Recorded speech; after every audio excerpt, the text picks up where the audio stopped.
Hoy estamos publicando un plan integral para las costas de la ciudad de Nueva York. Less than 5 years ago, preservationists criticized the Bloomberg administration for allowing IKEA to pave over a dock for repairing ships in Red Hook, Brooklyn. They said city officials had forsaken New York's working waterfront by catering to developers of hangar-sized stores and luxury condominiums. But now some of those same critics are praising Mayor Michael Bloomberg and other city leaders for assembling a long-term plan that gives some leeway to the maritime industry while trying to lure New Yorkers to the water's edge, and in many places onto the water itself in kayaks and boats. Today, Mayor Bloomberg and Christine Quinn, the city's council speaker, released to the public for the first time a comprehensive 10-year plan for the development of the city's 520 miles of shoreline. The plan does not call for significant new city or state spending. Instead, it is an effort to consolidate all the projects already proposed or underway to make the rivers, bays, and shoreline more integral to the daily life and commerce in the city. Plans for dozens of parks and piers along the rivers will no longer be considered individually, but as a whole, which could protect them in times of cost-cutting. Along with the 10-year plan, Mayor Bloomberg is releasing an action agenda of projects scheduled to start in the 3 years left of his term in office. Those plans, which include finishing the Brooklyn Bridge Park and the East River Esplanade, will cost more than $700 million, all of which has already been allocated, a spokesman for the mayor said. Separately, about $1.6 billion in improvements to the city's wastewater treatment plants should reduce pollution in the waterways, the report says.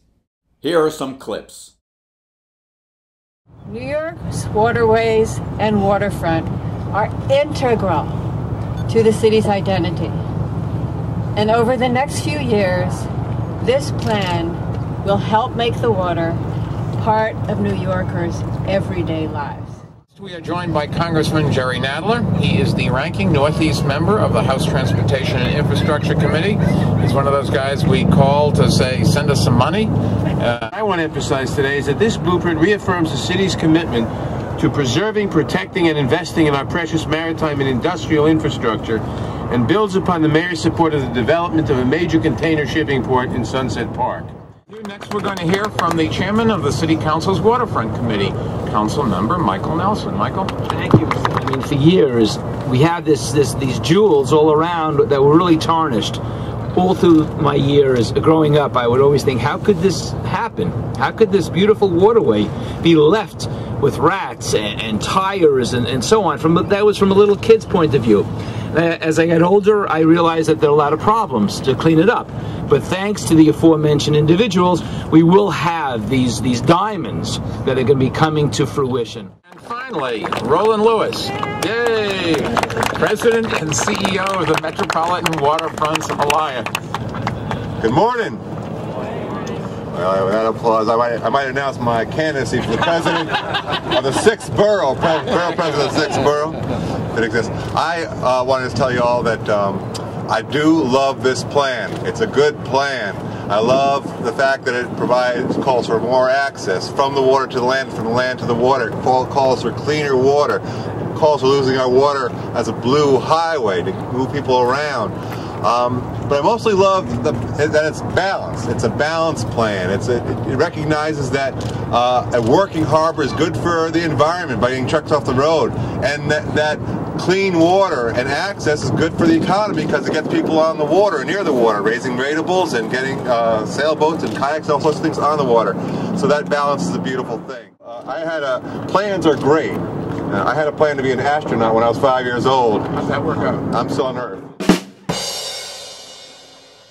Deficit, worry about the budget problems we have in the city. How does this all get paid for? Jerry, you want to talk about a little bit of federal money? How does this all get paid for? The federal monies with earmarks under threat and the federal deficit being addressed? Well, I don't know that I'm the best person to speak about this right now.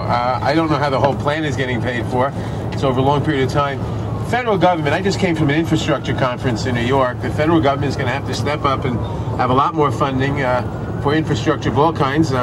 possibly and hopefully through an infrastructure bank, which some of us are pushing, as long as it's done right.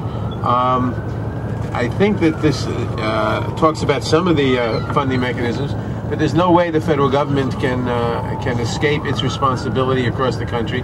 And let me say that there's a hysteria right now about cutting budgets, but that too will pass, because this country, if it wants to remain a major economic power and if it wants to have a modern infrastructure without which the economy can't remain competitive, is going to have to invest. The entirety of the plan, the projects that are in there are projects that are committed in the city's capital budget. This plan that we're releasing today, the specific projects that are outlined are paid for, and those commitments can be found in the capital budget. There are obviously visions in this plan and things we can build and grow as we get to a point in the budget's life of the budget when we have more resources. But two of the great things about this plan is that it is paid for. There are commitments that are in the budget. Second, it is a vision, so the minute we have additional resources, we don't have to go to the drawing board and say, where should we spend them to make our waterfront better? We now have it. We can implement additional funding immediately, but this is a plan that is paid for, the vast majority of it, through the New York City capital budget.